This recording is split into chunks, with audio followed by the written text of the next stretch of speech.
Hello everyone, this is Andrew. Welcome to Keen on America. On July 4th, 2026, America will be 250 years old, an anniversary that will, no doubt, be greeted with a mixture of celebration, contemplation, and resignation. In Keen on America, Andrew talks not just about the American past and present, but also speculates on its future. What, Andrew asks, will be the 21st century fate of this now venerable American republic? Hello everybody. A few days ago, we did a show with Irene Carmon, a distinguished journalist, on her new book, Unbearable: 5 Women and the Perils of Pregnancy in America.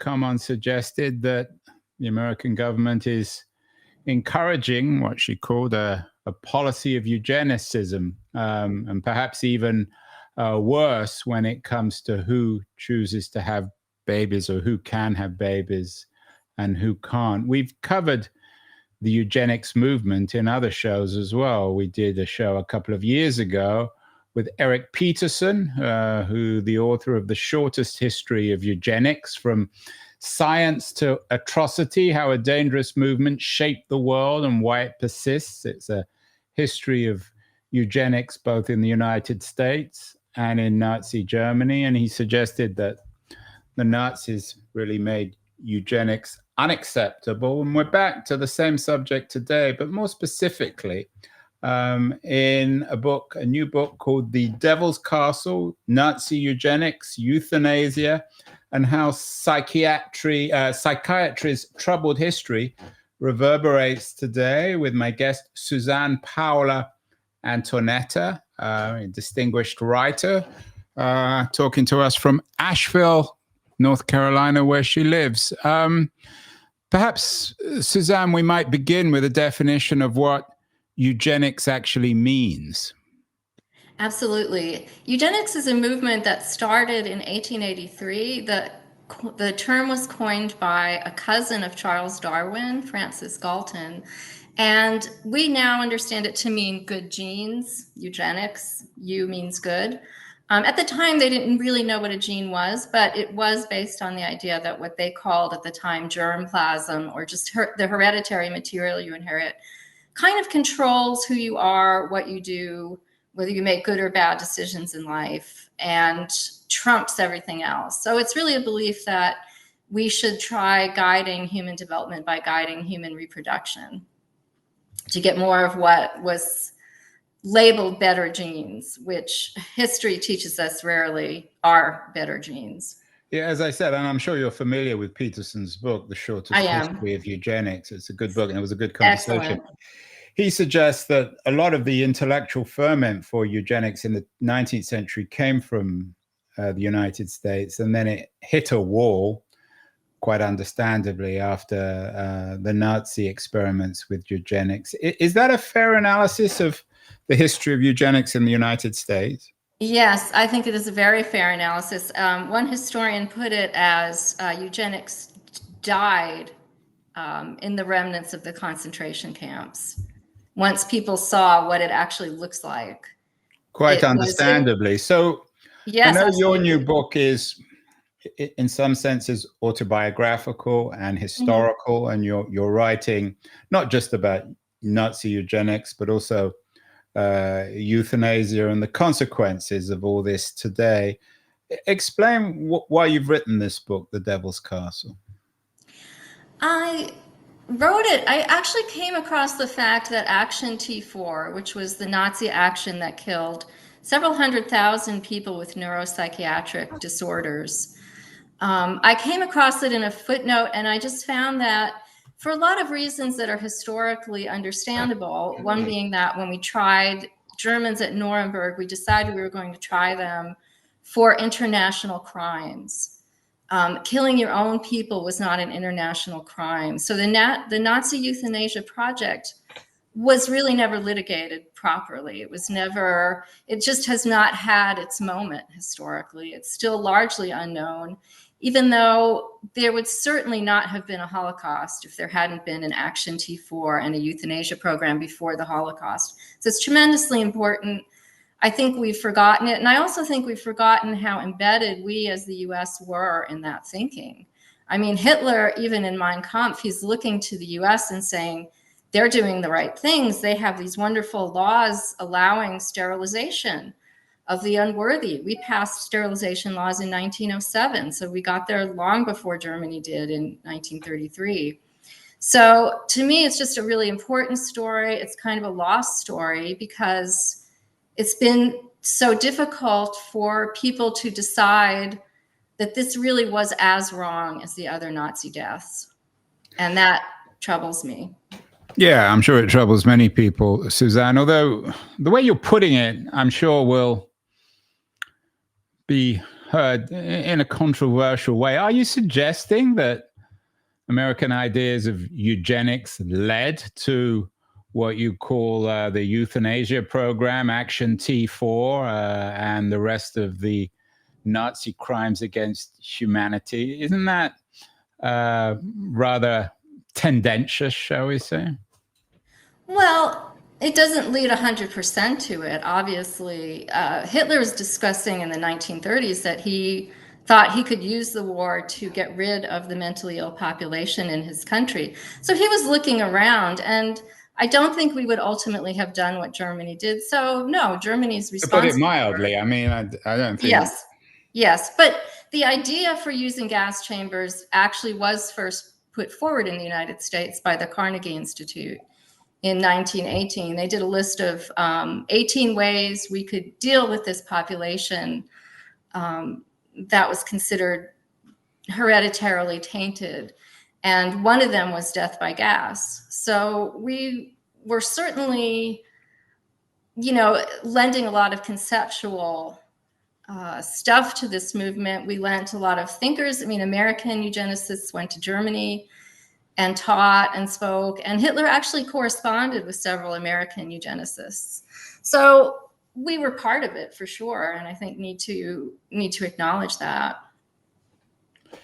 Yeah, I mean, part of it is, again, a controversial observation, Suzanne. I mean, you could argue that science was, quote unquote, was part of it. I mean, just because people developed an idea of eugenics, it doesn't inevitably lead to the death camps, does it? Or maybe I'm wrong, I don't know. Well, the people who died in Action T4 died in gas chambers that were mostly built into asylums. They didn't go to the death camps for the most part. So no, it didn't inevitably lead to that. But I think that eugenic thinking is still so prevalent that I think we need to keep considering what it's led to in the past and what it can lead to now. I mean, we're not going to do something like that now, but we have gene editing tools. We have CRISPR. We can gene edit, unborn children. So we're still facing some of the same questions about what do we know about genetics? I mean, what are these kind of misinformations that are still floating around? I think it's important to keep pointing to those things. In the Carmen book, Unbearable, she writes about how women of color in particular are treated differently from white women when it comes to pregnancy. I know that the American eugenics movement was very much rooted in race and in ideas about how white and black people were different. How, in terms of this connection between Nazi eugenics and the American branch of it, how central is race? Race is completely central. In fact, you'll see Hitler even in his letters saying the Americans have everything right, but they're way too focused on Black Americans.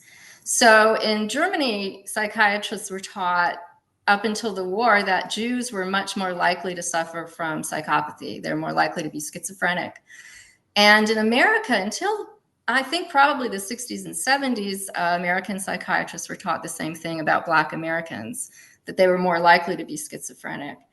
And one of the things I cover in the book was actually a movement that developed a lot of steam before it was stopped by a wonderful civil rights attorney to declare Black anger potentially a mental illness and treat it with electrodes.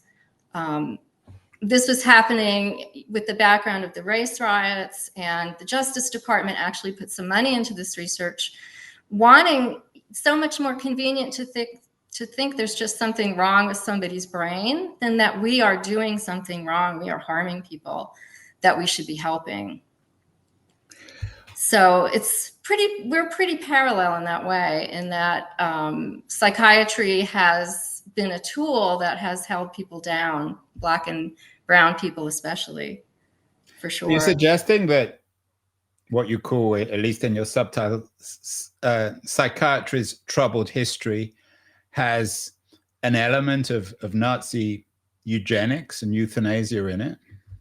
Well, it has elements of eugenics in it, for sure. And we are following, our DSM, the book that we use to kind of guide psychiatric practice and the one that doctors have to use to get reimbursement from insurance companies.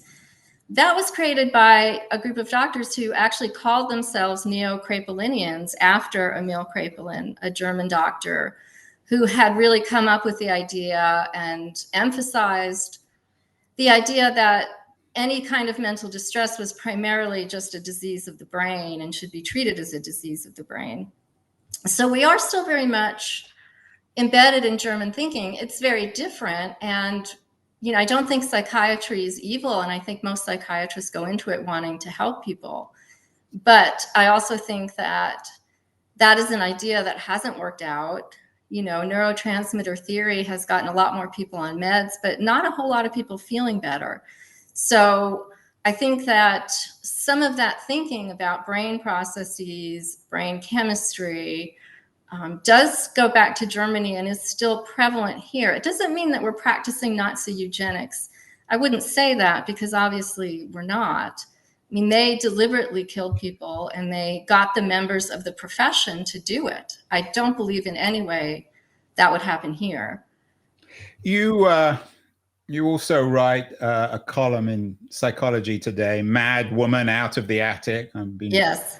Care Without the Idea of Disease. I've been reading some of your columns, very interesting and autobiographical. How autobiographical is this book, The Devil's Castle?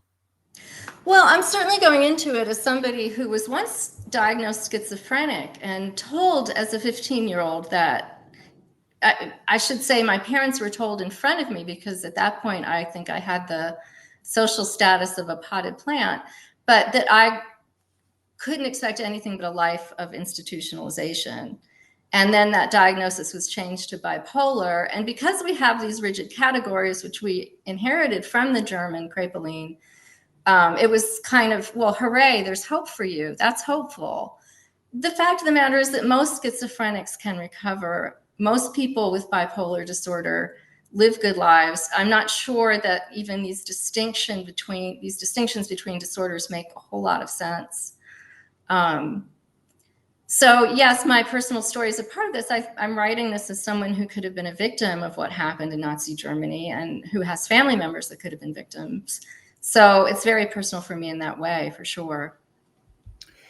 I know you also focus on the stories of two Germans, Daniel Paul Schrader and Dorothea Buck. Tell me about Buck and Schrader and why they're such important characters in Devil's Castle and what they tell us. Sure. Going back to the subtitle of your book, how psychiatry's troubled history reverberates today. Well, one of my favorite blurbs on the book calls it deeply optimistic, and it really is. And one of the things that makes me optimistic is going back to people who really have figured out better ways of doing things. Paul Schrader was a German judge who was hospitalized for life in the end of the 1800s. And he actually litigated his own release, and his legal papers are so brilliant. They changed German law. He was really just an astonishing thinker. And what's wonderful about the Schrader case is that he never said, I'm not crazy. He said, this is what it means to me to think the way I do. This is what goes on in my mind, and it's religious and it's spiritual and it's important to me. And jury absolutely agreed with him, and released him, and kind of threw his thoughts in the face of his doctor, who was trying to hold on to him. So he was really important to me. Dorothea Buck was a German Nazi survivor. She was sterilized under the Nazi law to prevent hereditary diseases because she was diagnosed with schizophrenia. But she ended up becoming a psychiatric activist, really arguing against biological psychiatry, or strictly biological psychiatry, and protested till the end of her life, which was quite long. She died at 102. She was out there protesting well into her 90s because, for one thing, victims like her of Nazi Germany were never labeled victims of National Socialism by the Germans. So they did not get the reparations that other victims did. But secondly, she simply wanted psychiatry to change. She wanted it to be more humane. She wanted it to be holistic. And she worked with a guy I was lucky enough to get to meet, a psychotherapist, and created basically her own treatment modality she called Trialogue. And during her lifetime, there are hundreds of these seminars around Germany, and I think some of them were also in Switzerland. Very effective, very wonderful ways to help people. So she's one of my just guiding lights. And the reason that she didn't die in Action T4, she was hospitalized during that time, but the doctor, Carl Kleist, who ran the asylum where she was, just refused to participate. And that was pretty heartbreaking to see that doctors could do that. They could simply say no and go get along with their lives and not be punished. But unfortunately, that was true. What were the numbers in the euthanasia program in Action T4 particularly? Sure. Wonderful question. I've already said that because there was no kind of Nuremberg or Eichmann trial to cover these proceedings, we're still not 100% sure, but between 80 and 100,000 people died in Germany and Austria in the gas chambers that they built. Most of them, 5 out of 6, were in asylums. Then there was a period called wild euthanasia during the war, when the official program shut down, but doctors were encouraged to simply do the killing on their own. And that killed maybe another 20,000. It's very hard to say. And there was a brief program where doctors were sent to camps and diagnosed people as mentally ill and had them killed in the camps on that grounds. But at that point, mental illness could be diagnosed by the word asocial. So basically, if you were doing something the government didn't want, they could kill you under those auspices. That probably killed another 10 or 20,000. So total, including the German territories where people were also being killed or allowed to starve, probably 300,000 total, I think. We've done shows in the past on Auschwitz, and everybody, of course, now associates Auschwitz with industrial death camps. Mm-hmm. I hadn't known about Sonnenstein Castle, which still exists in Germany, which was mm-hmm. where the Action T4 was carried out. Did you visit it for the book? I did. So Sonnenstein was one of 6 facilities that had gas chambers built into them. Another one was also a castle called Hartheim. Several were just pre-existing hospitals. Sonnenstein had been used as a hospital. They were just these sort of empty fortress spaces. One was an empty prison, or spaces that had been reassigned to become asylums, and they were also used as gas chambers. Some were doing both at the same time, housing patients and also determining patients that had to, they were selected to die in the program while others were treated. So there were 6, and I've been to the one at Sonnenstein twice, yes. What about the role? You've already talked about doctors. Scientists and medicine now is, of course, intensely politicized in the age of RFK Jr. Sure. What did you find about the moral and other responsibility of doctors in T4? Well, that's a hard question and a great question, because you want to find monsters And there were doctors who were just brutal, and people would say, oh, he was really brutal before this all started. But then there are others, like a doctor named Paul Nietzsche, who was a student of Emil Kraepelin, who I've mentioned, who was actually really idealistic. I mean, when he practiced for the benefit of his patients. He did things that were fairly advanced at the time. But at the same time, he was perfectly happy to step in and run this killing program. And in the last years of the war, he even wrote a letter to Hitler saying, please don't forget how important psychiatry is. We need to keep it going. We need to help people. And I think it was sincere. I think that there's a lot of danger to systems in which we pretend we can assign people absolute value, whether it's based on what's in the DSM right now or what Emil Kraepelin was peddling in his day, or anything like that. We get into terrible trouble when we use a system that's designed to assign value and hope to people. And I think, unfortunately, psychiatry has tended to function that way. There's this idea that if you have certain diagnoses, there's no hope for you. And with others, it's, supposed to be a better outcome. But none of these are actually proven. These are largely myths. And I think that we've also gone so far in the direction of still thinking very genetically, more than I think there's actual proof that, that genes are as important as we think they are. So I think it's those two things together. I think it's that, the war, the First World War and the Second World War really strained Germany's resources, and doctors were just being taught, this is somebody who's worth it. This is somebody who's not going to be worth it. And that I think we're still doing to some extent.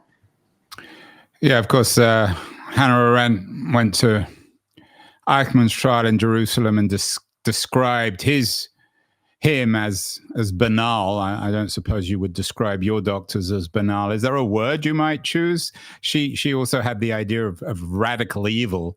I'm guessing that you didn't find either radical evil or banality in your doctors in Sonnenstein.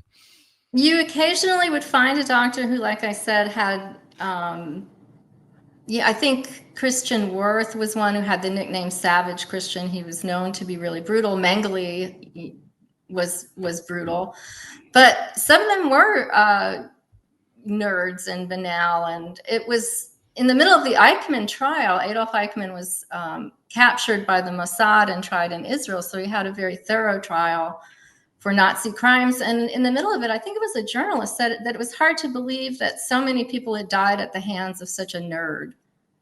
I mean, and that's basically what Arendt said, and she got into trouble for it. Arendt, of course, created a great deal of controversy by describing Eichmann as banal and entitling her book, The Banality of Evil.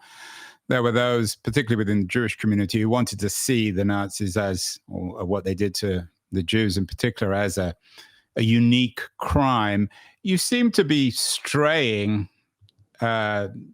Suzanne, into Arendtian territory here in The Devil's Castle by linking Nazi eugenics and euthanasia with American 19th century science, that maybe this was a more universal crime than just one terrible, terrible episode in 20th century German history.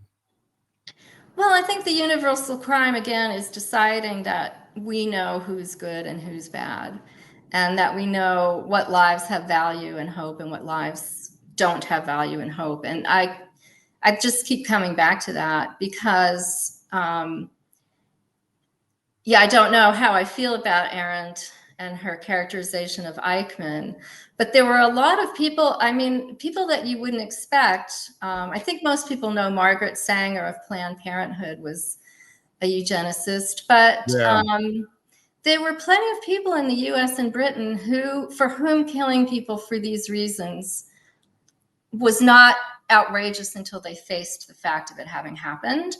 There was a very popular British crime writer, Niall Marsh, who wrote a book in the 1930s. And many of her books have been, we still watch them. The BBC is always filming her mystery novels. But the killer was actually a eugenicist. And he was just killing people based on the psychiatric histories of their ancestors. And it was called the nursing home murders. And I thought that was so funny because Inspector Allen, and he got a whole series on the BBC, he's a great character. That was her detective character, Inspector Roderick Allen. In the middle of the book says, well, any rational person believes in what he called rational breeding. You know, any rational person believes people's breeding should be controlled, but taking it to, to the level of death, that's a bridge too far. So you even see this in pop culture in the 30s and 20s, especially. You see newspapers in the US doing these reports on ideas about sterilizing 10% of the population. That was I think a Harry Laughlin idea. He was an American eugenicist, just kind of discussing these things. And we had these eugenics congresses. I think what happened in Germany would not have happened elsewhere the way it did. So I always want to bring some nuance into that. But certainly people were thinking conceptually. And in 1942, this is in my book, 2 American psychiatrists had a public debate.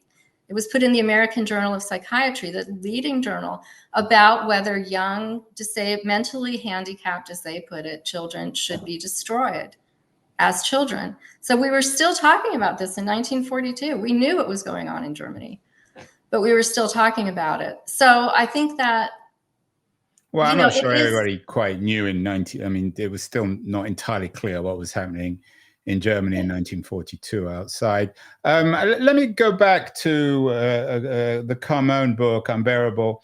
She's, of course, writing at a time when abortion now is becoming increasingly hard to get in the United States, a post-Roe world. Some people choose to get abortions having learned that perhaps their unborn child is disabled or will suffer in some way or other. Does The Devil's Castle touch on that? What's your take on that argument on abortion? I'm sorry, could you repeat that quickly? I just want to make sure I get this exactly right. Yeah, well, maybe you can interpret it as you want. Sure. There are people who, knowing that an unborn child is going to be disabled one way or the other, perhaps mentally or physically, choose to have an abortion. Now, that's not, I don't think that's a form of eugenics, or even, I guess some radical anti-abortion people might call abortion a form of euthanasia. But in terms of what you argue and observe and experience in The Devil's Castle, has it made you more or less ambivalent about abortion, which of course is an enormously controversial subject, always has been, and particularly in the America of the 2020s? Absolutely. No, it hasn't made me ambivalent about abortion, but I do think that our public conversations are missing this part of it, because I belong to this amazing group, CASey, Cultural Autism Studies at Yale. So I spend quite a bit of time with adult autistics, and including several close friends. And again, I think the discourse about this just very different way of being, this very different sort of consciousness, is so relentlessly negative that I wonder if we're allowing people to make decisions that make any sense when it comes to things like prenatal checking for different conditions. And I do think that the next frontier is going to be gene editing. It's going to be CRISPR and gene editing, and possibly getting more granular about reasons, things to check for prenatally.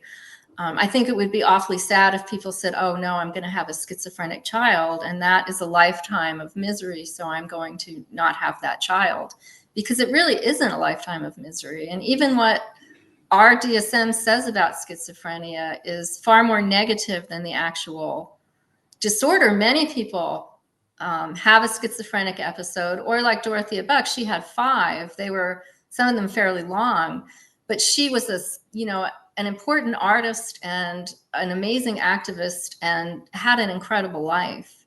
So what scares me about that is not giving women that decision-making power, which I think is absolutely essential. What scares me about it is the discourse leading up to it. and how honest it is about things. And right now, the discourse around autism, you know, what did RFK Jr. say? They won't write poetry and pay taxes. You know, that's quite absurd. I don't think it's the only absurd thing about him in particular. Well, yes, I agree. But what does it suggest then about you talk about and this is literally a brave new world of CRISPR where we can design our own children, presumably not just what they look like, but how they will feel.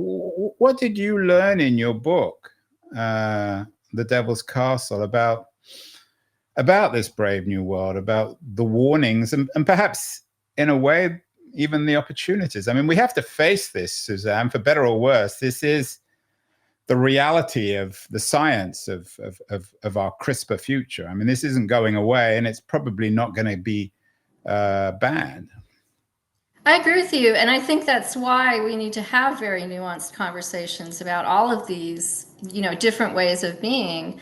I do cite 3 biomedical ethicists who have a debate about gene editing in my book, and they pretty much concluded that parents should be able to give children any traits they want and take away any traits they want, as long as they weren't, as they called it, harmful.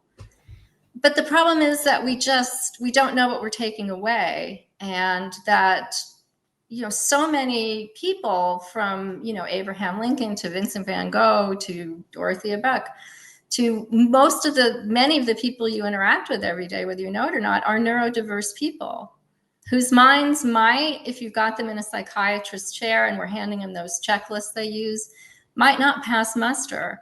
So we can't make it go away, but we can certainly work on having more honest and more nuanced conversations about what it is we're talking about. Almost anybody, if they're caught at sort of the wrong time, can end up with a lifelong diagnosis.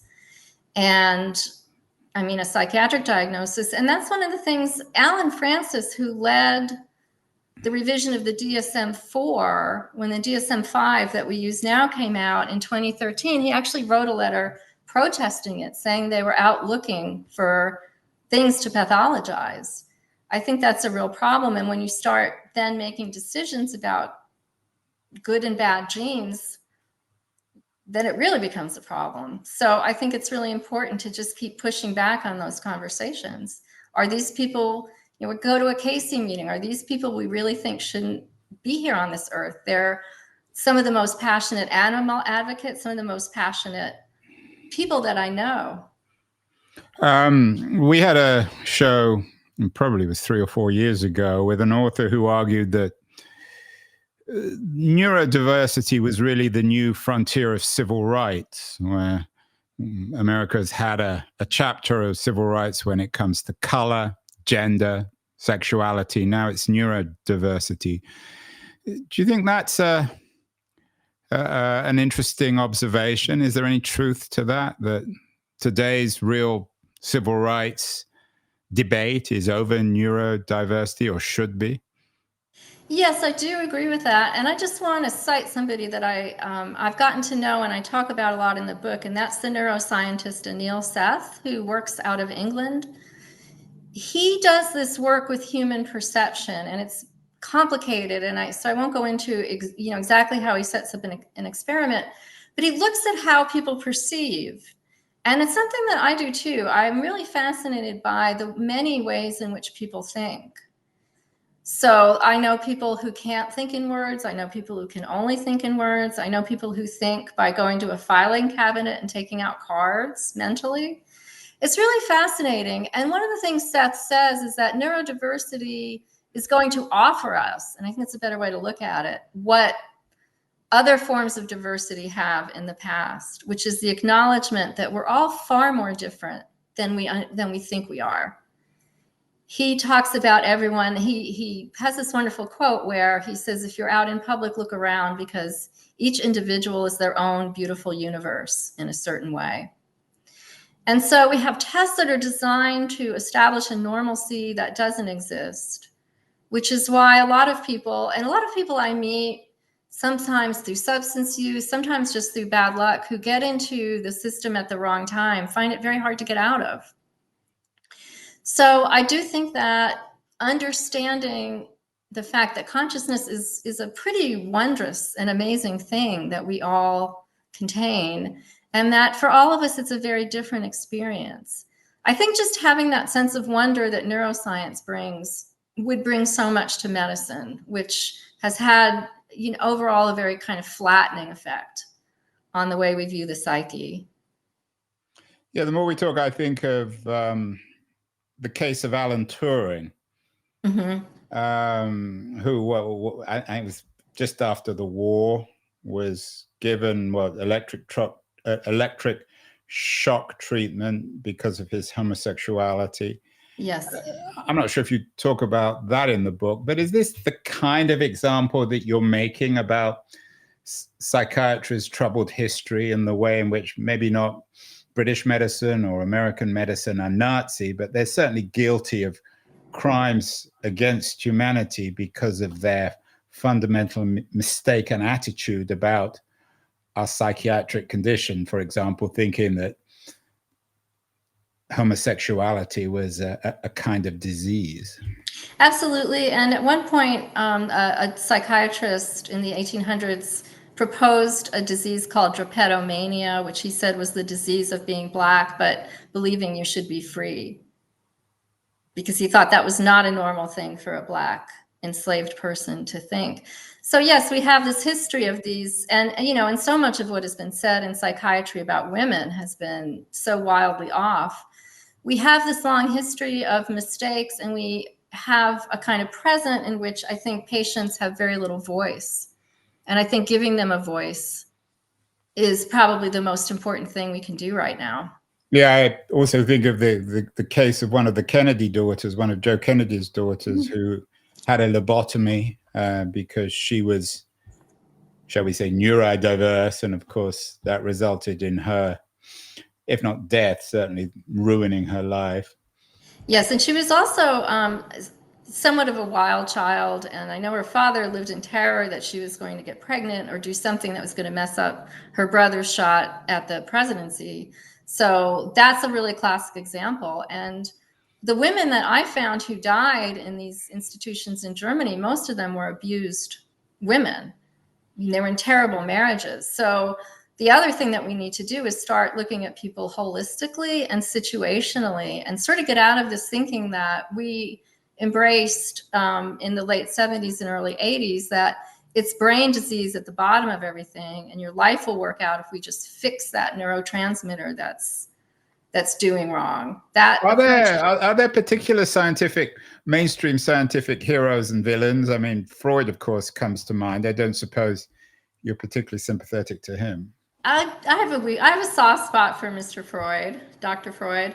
Yes, there are so many. R.D. Laing was a really amazing a guy who questioned psychiatry in the 60s. I think he sort of fell in love with his own mystique, but I think he was a really important thinker. Thomas Szasz, so many people that I interview in the book were to me, huge heroes, as was Dorothea Buck. What a strong, ferocious woman. Yeah, and she died, of course. It wasn't that long ago. She died in 2019. Remarkable life. Finally, Suzanne, very interesting conversation, very controversial on lots of fronts as well. Let's get to today. Psychiatry's troubled history reverberates there. You've already brought up RFK Jr.